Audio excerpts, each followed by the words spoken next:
क्रिया से संबंधित अशुद्ध वाक्य। हमने आज तक संज्ञा से संबंधित, सर्वनाम से संबंधित, विशेषण से संबंधित अशुद्ध वाक्य देखे हैं, परंतु आज हमें क्रिया से संबंधित अशुद्ध वाक्यों का अध्ययन करना है। परंतु मित्रों, वाक्य में क्रिया का स्थान क्या होता है? वाक्य में जो क्रिया होती है वह किस तरह पहचानी जाती है? या क्रिया क्या है? क्रिया का अर्थ क्या होता है? क्रिया की परिभाषा क्या होती है?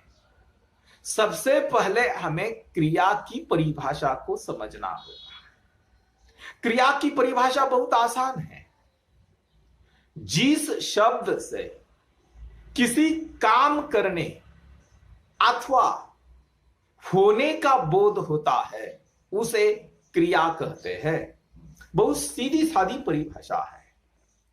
जिस शब्द से किसी काम करने अथवा काम होने का बोध होता है उसी को हम क्रिया कहते हैं। उदाहरणार्थ देखो, खेलना, सोना, पढ़ना, दौड़ना, हंसना, खाना, भागना, जीतना, कहना, यह सब क्रिया के शब्द है। वाक्य में देखो, बच्चे खेल रहे हैं, खेल रहे हैं यह क्रिया है क्योंकि बच्चे खेलने की क्रिया कर रहे हैं। अनिल सो रहा है यह क्रिया है क्योंकि अनिल सोने की क्रिया चल रही है। स्वाति पढ़ती है यह क्रिया है क्योंकि पढ़ने की क्रिया चल रही है। घोड़ा दौड़ता है वाक्य में क्रिया है क्योंकि दौड़ने की क्रिया चल रही है। प्रियंका हंसती है यह क्रिया है, हंसने की क्रिया चल रही है। तो चलो बच्चों, हम कुछ क्रिया से संबंधित अशुद्ध वाक्य देख सकते हैं। पहला वाक्य है, मैंने ईश्वर का दर्शन किया। वाक्य ठीक से सुनो, मैंने ईश्वर का दर्शन किया। मित्रों, इस वाक्य में जो दर्शन शब्द आया है वह दर्शन शब्द बहुवचन में प्रयुक्त होता है। दर्शन शब्द बहुवचन में प्रयुक्त हुआ है तो उसकी क्रिया भी बहुवचन होनी चाहिए। यह वाक्य अशुद्ध क्यों है?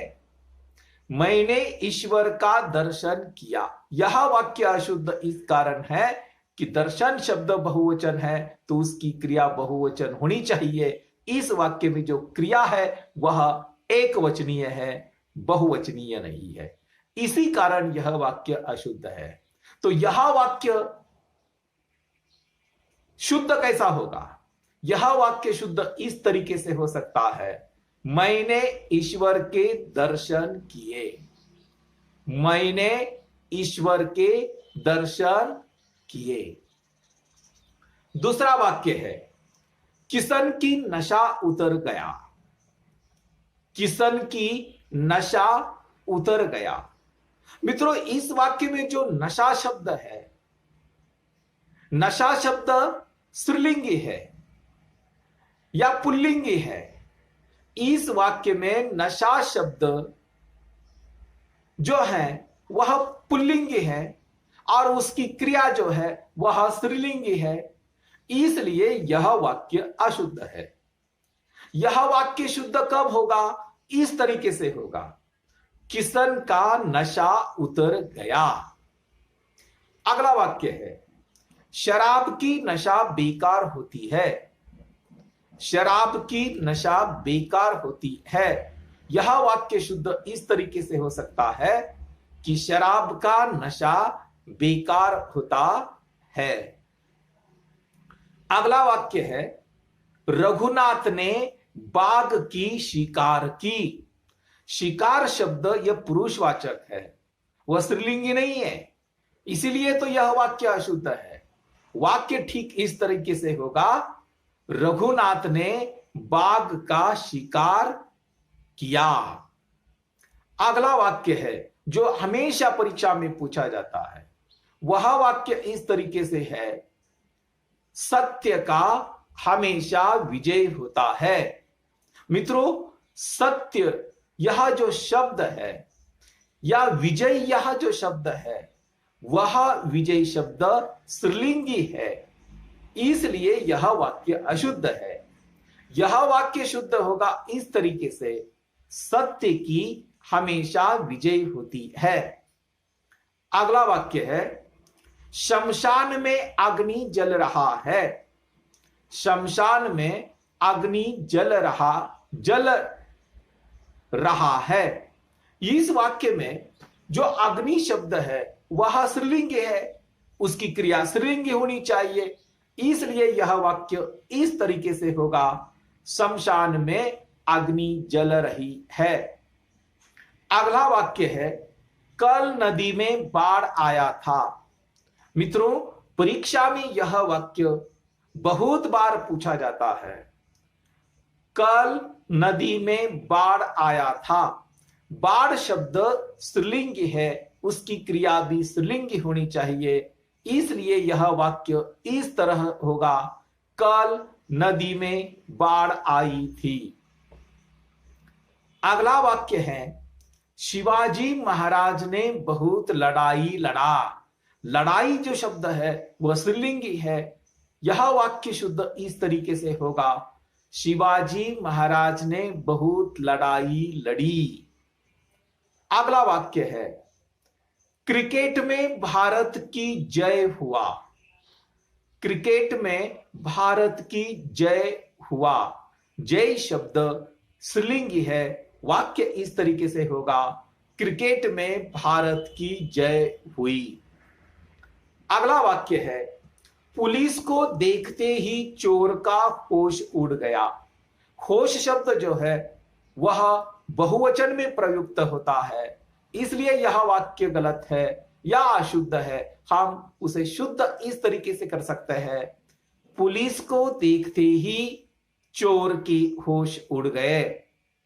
अगला वाक्य है, डर के मारे उसका होठ सूख गया। डर के मारे उसका होठ सूख गया। डर के मारे उसका होठ सूख गया। सूख शब्द जो है या होठ शब्द जो है वह बहुवचन में प्रयुक्त होता है, वह वाक्य इस तरीके से होगा, डर के मारे उसके होठ सूख गए। अगला एक वाक्य है, देखो, अशोक ने हेमा की 1 साल तक प्रतीक्षा देखी।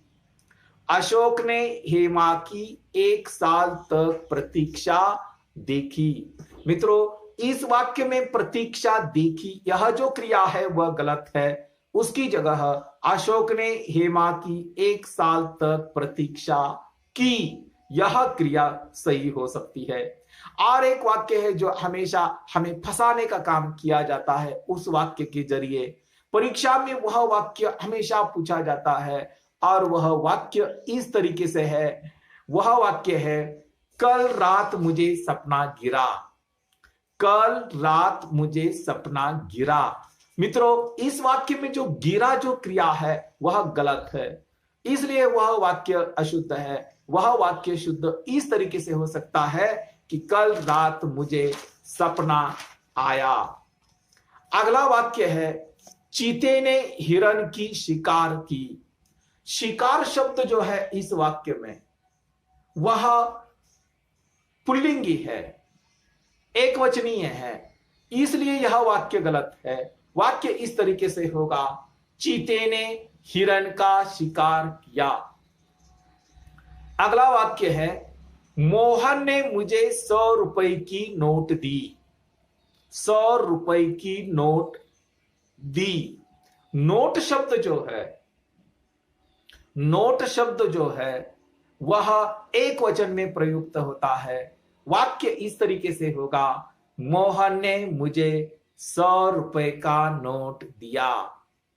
अगला वाक्य है, देखो, सरला की आंखों से आंसू बह रहा था। यह वाक्य फंसाने वाला वाक्य है। सरला की आंखों से आंसू बह रहा था। मित्रों, आंसू एक नहीं अनेक बहते हैं, यह वाक्य बहुवचन में प्रयुक्त होना चाहिए, उसकी क्रिया भी बहुवचन होनी चाहिए, इसलिए तो यह वाक्य शुद्ध है। वाक्य इस तरह शुद्ध होगा, सरला की आंखों से आंसू बह रहे थे। अगला वाक्य है, बाघ और बकरी एक घाट पर पानी पीती है। बाघ और बकरी एक घाट पर पानी पीती है। यह वाक्य इस तरीके से होगा, बाघ और बकरी एक घाट पर पानी पीते हैं, क्योंकि केवल बाघ पानी नहीं पीता या केवल बकरी पानी नहीं पीती, तो दोनों एक घाट पर पानी पीते हैं, इसलिए यहां क्रिया बहुवचन में प्रयुक्त होगी। अगला वाक्य है, उसने पत्र में कहा था।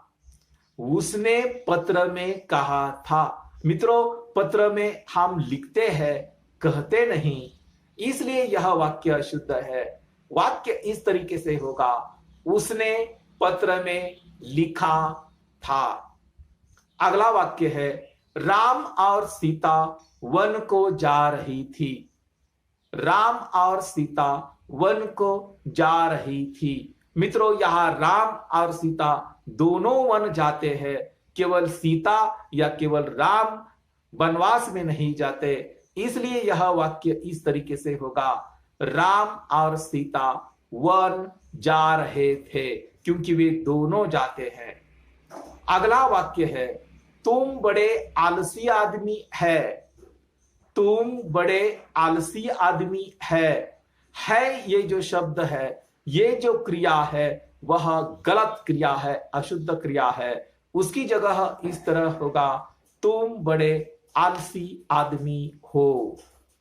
अगला वाक्य है, मैं अभी आता है। मैं अभी आता है जो क्रिया है वह अशुद्ध है। वाक्य इस तरीके से होगा, मैं अभी आता हूं। अगला वाक्य, शेर को देखते ही उसका प्राण सूख गया। शेर को देखते ही उसका प्राण सूख गया। इस वाक्य में बहुवचन क्रिया होनी चाहिए। इस वाक्य में केवल एक वचनीय क्रिया हुई है, इसलिए यह वाक्य अशुद्ध है। वाक्य इस तरीके से होगा, शेर को देखते ही उसके प्राण सूख गए। अगला वाक्य है, देश का सरकार बदल गया। मित्रों, सरकार शब्द जो है वह हमेशा स्त्रीलिंगी शब्द है, उसकी क्रिया भी स्त्रीलिंगी होनी चाहिए। यह वाक्य भी फंसाने वाला वाक्य है, इसलिए यह वाक्य शुद्ध इस तरीके से हो सकता है, देश की सरकार बदल गई। और आखिरी वाक्य आप लोगों के सामने रखता हूं, ताज, ताज यानी ताजमहल, ताज सफेद संगमरमर की बनी है।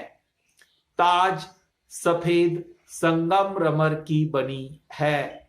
मित्रों, ताज यह एक वचन में प्रयुक्त होने वाला शब्द है, वह पुरुषवाचक शब्द है, इसलिए यह वाक्य इस तरीके से होगा, ताज सफेद संगमरमर का बना है।